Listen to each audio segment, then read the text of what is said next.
खुदी को कर बुलंद तना कि हर तदबीर से पहले खुदा बंदे से खुद पूछे, बता तेरी रजा क्या है।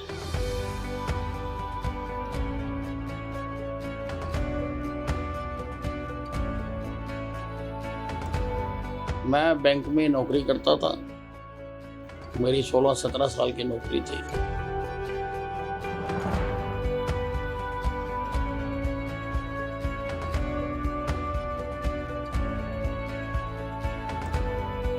पार्टी में एक दुर्भाग्यपूर्ण समय भी आया, न जाने किन कारणों से पार्टी ने मुझसे मेरा इस्तीफा मांग लिया। पहले मेरी नौकरी छुड़वा दी, फिर मेरी पार्टी छुड़वा दी।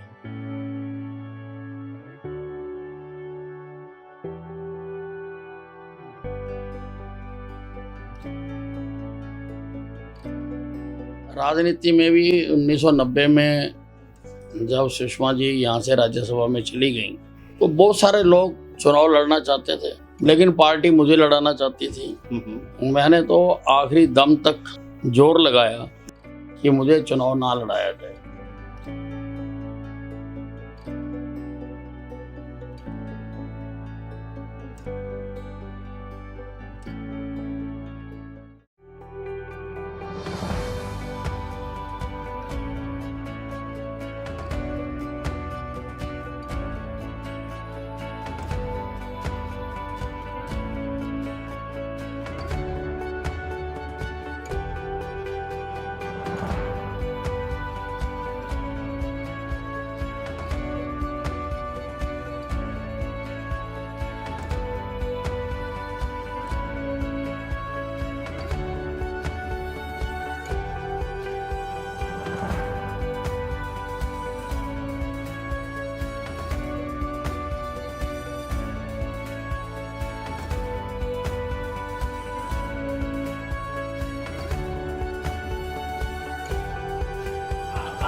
जीवन को सफलता से चलाने के लिए हमें ज़रूरत होती है कुछ प्रेरणा के स्रोत की, कुछ रोल मॉडल्स की। ऐसे ही एक रोल मॉडल हैं अम्बाला कैंट के अंदर, जो आज हरियाणा की शान हैं, हरियाणा के एक वरिष्ठ मंत्री हैं।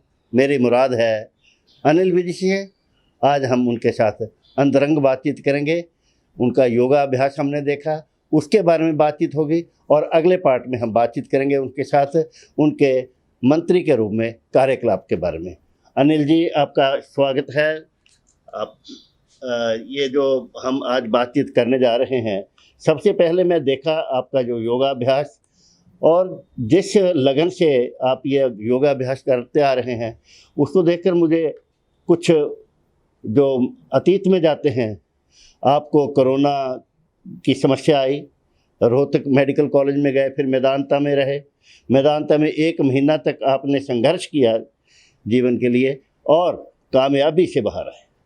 डॉक्टरों ने बहुत कुछ प्रतिकूल कहा, लेकिन जैसा हम आज देख रहे हैं, आपकी दिनचर्या में किसी तरह का अंतर नहीं, आप कुशलतापूर्वक काम कर रहे हैं। इस सब का क्या रहस्य है आपकी इस तरह से स्वस्थ को, अपने आप को ठीक रखने का? सबसे पहले हम ये चाहेंगे कि आप लोगों को एक संदेश दें स्वास्थ्य के बारे में।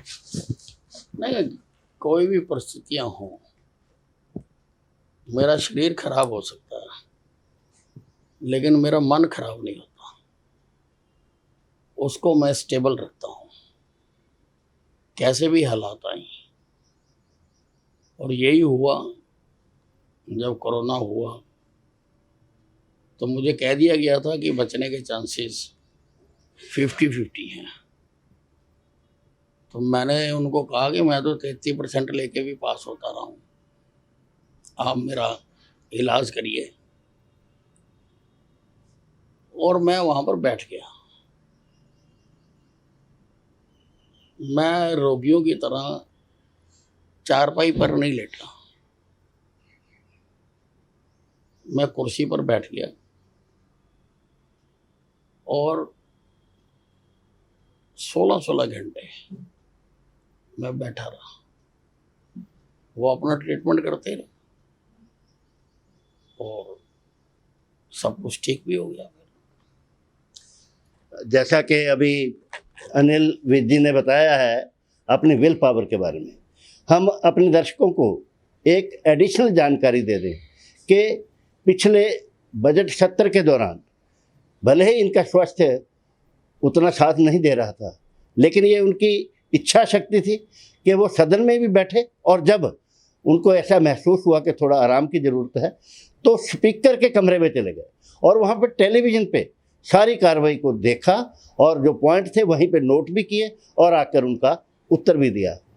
तो विक साहब, मैं चलता हूँ आपके जीवन यात्रा के पहले पड़ाव पर। आपने अखिल भारतीय विद्यार्थी परिषद में शुरू किया कार्य और एसडी कॉलेज से शिक्षा ग्रहण की, और जहाँ तक मुझे याद पड़ता है आपको पहले जनरल सेक्रेटरी का पद दिया गया था। उसके बाद आप सुषमा स्वराज जी यहाँ एमएलए थी, उनको राज्यसभा में भेजा गया और पहली बार आप एक विधायक के तौर पे यहाँ पे कामयाब हुए। तो ये जो यात्रा की शुरुआत थी, आपने क्या संकल्प लिए इस यात्रा के बारे में, और जो मील पत्थर, 7वां मील पत्थर मैं कहूँगा कि एक विधायक के रूप में 7वीं बार आप और मंत्री बने हुए हैं आज, तो ये जीवन यात्रा की शुरुआत का आपका क्या प्रण है, क्या लक्ष्य रहे? मैं तो काम करता हूँ और करता रहता हूँ। मैं कोई लंबे चौड़े जैसे राजनीति में लोगों ने टारगेट तय किए होते हैं, मैंने कभी कोई टारगेट तय नहीं किया।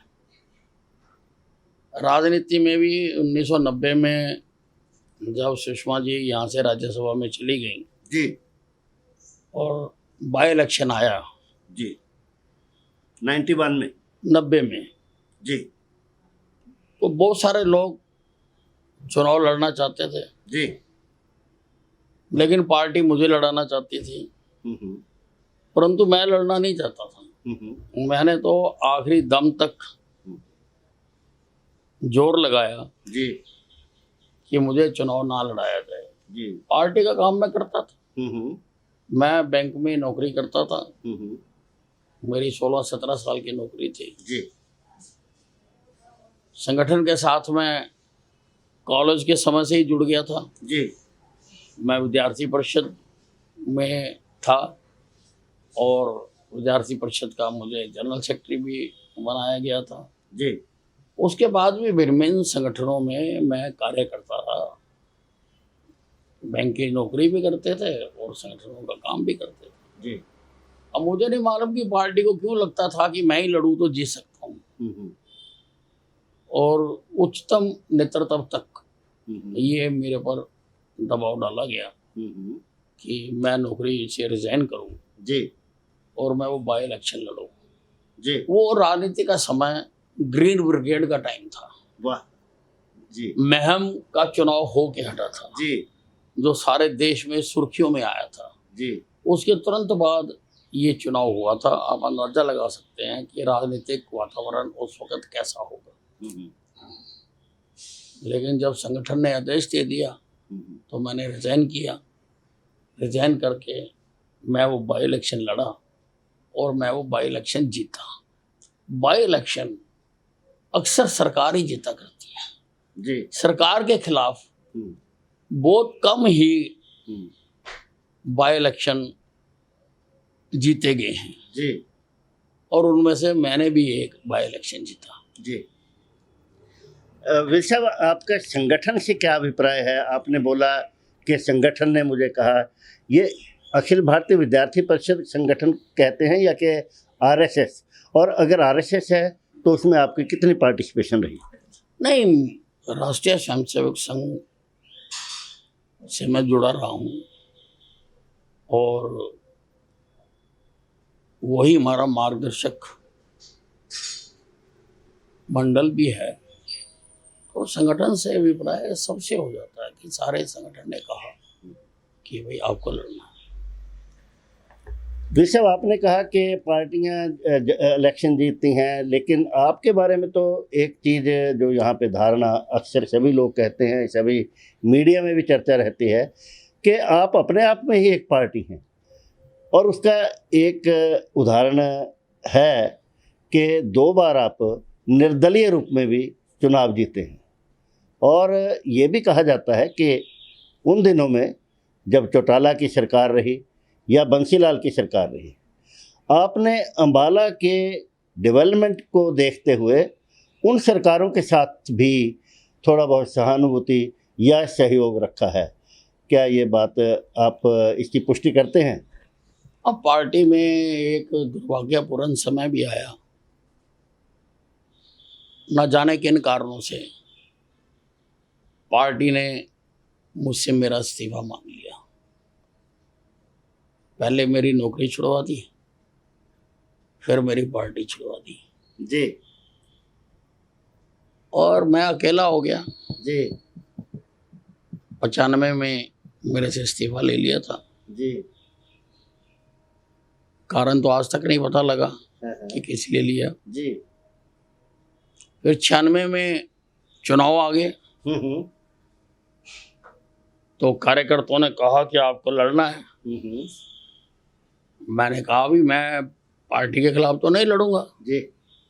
और उन्होंने कहा कि पार्टी में तो अब आप है नहीं, हाँ। पार्टी से तो आप बाहर हैं, जी। इसलिए चुनाव लड़ने में कोई इतराज नहीं है। जी।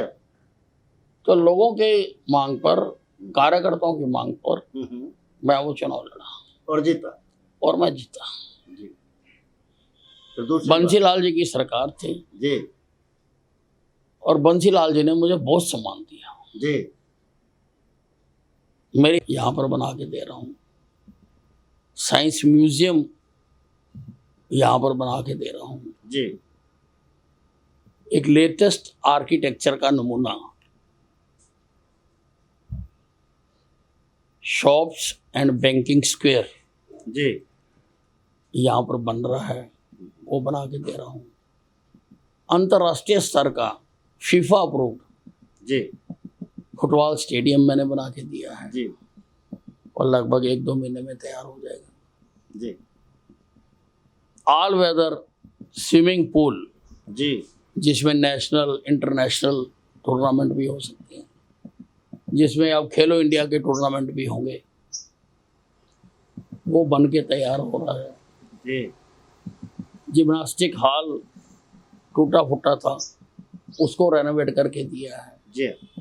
खिलाड़ियों के लिए हॉस्टल बना के दिया है। यहाँ पर अम्बाला सहार रोड वो टूटी फूटी थी, नितिन गडकरी जी से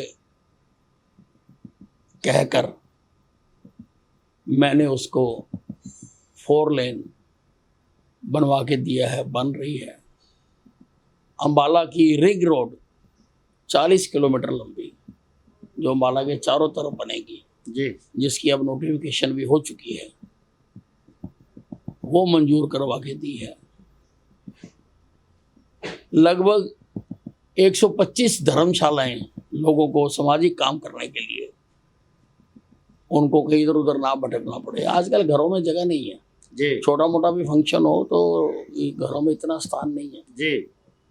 इसलिए उसको देखते हुए अपने विधानसभा क्षेत्र में लगभग 125 धर्मशालाएं बना के दी हैं। जी। सारे नाले जो पानी की निकासी करते रख दिए गए। टूटे फूटे थे, जी। उनको कंक्रीट का बना के दिया है, जिनके अंदर जेसीबी मशीन चल सकती है, जी। ताकि उसकी सफाई हो सके। जी। और भी बहुत काम है, जी। गन्ने लगेंगे तो बहुत काम है। लेकिन अम्बाला छावनी में कोई भी और पार्टी, कोई भी और नेता, मैं व्यक्तिगत तो किसी का नाम नहीं लूंगा, लेकिन वो गिना नहीं सकता कि उन्होंने अम्बाला छावनी में कोई काम करवाया। वीर साहब जिस तरह से ये गिना रहे हैं कार्य, मुझे लगता है कि जितना इनका पीरियड है एक एमएलए के रूप में या मंत्री के रूप में, उतने दिन से ज़्यादा तो काम है। मैं अपने इस कार्यक्रम को, इस साक्षात्कार को समापन की ओर लिए चलता हूं और वीर साहब से जानना चाहेंगे कि भारतीय जनता पार्टी में ऐसा कुछ नियम बनाए जाते हैं कि 70 साल के बाद उनको इलेक्शन नहीं लड़ेंगे बहुत से लोग, और मार्गदर्शक मंडल में चले जाएंगे। यहाँ पे मुझे लगता है कि आपके लिए एक धर्म संकट खड़ा हो सकता है कि यहाँ की जनता और सरकार और भारतीय जनता पार्टी की नीति दोनों के बीच में ये बात आड़े क्या नहीं आएगी कि आप अगला इलेक्शन, जिस तरह से लोगों की इच्छाएं हैं, यहाँ के लोगों के आपके प्रति प्यार है, उसको देखते हुए आप भविष्य के लिए क्या अपना कार्यक्रम इसी तरह राजनीति में जारी रखेंगे या कि भारतीय जनता पार्टी के जो नीति नियम हैं उनका पालन करेंगे? नहीं, अभी तो मैं लड़ सकता हूँ, वो 75 साल वाली सीमा है। अभी तो 75 साल जब होंगे देखेंगे तब क्या होता है। समापन पे एक अंतिम प्रश्न, जो बड़े पेड़ होते हैं, वट वृक्ष बन जाते हैं, उनकी दाढ़ियाँ कहते हैं निकल आती हैं, यानी कि उनके शाखाओं पे भी जड़ें निकल आती हैं। ऐसी ही जड़ें या शाखाएं कहिए, वो दाढ़ी रूपी शाखाएं माननीय प्रधानमंत्री मोदी जी ने भी शायद कुछ इसी वक्त में रखी जब आपने दाढ़ी 2014 में शायद रखी। लोगों में कई तरह की राजनीतिक चर्चा रही, हालांकि जहाँ तक मेरा व्यक्तिगत रूप में मानना है कि ये स्किन की वजह से ऐसा आपने किया होगा, पर फिर भी क्योंकि दाढ़ी की चर्चा अक्सर ये होती रहती है कि राजनीति में आपने कुछ संकल्प ले रखे हैं। ये मेरा अंतिम प्रश्न है आपसे। नहीं, कोई संकल्प नहीं है। ये तो मैंने 96-97 में रख ली थी। मैं हैवी डायबिटिक हूँ, तो शेव करने से रोज़ जख्म हो जाता था। तो वो फिर ऑन डॉक्टर सजेशन डॉक्टर ने कहा कि आप दाढ़ी रख लो, और मैंने दाढ़ी रख ली। कोई संकल्प नहीं है। तो ये थे अनिल विज, जिनका आपने देखा कि किस तरह से अपनी इच्छा शक्ति के बल पर वो अपने आप को स्वस्थ रखे हुए हैं। हम अपनी बातचीत को यहीं विराम देंगे कि विज भले ही आयु में कितने भी हों, लेकिन उनका दिल आज भी युवा है।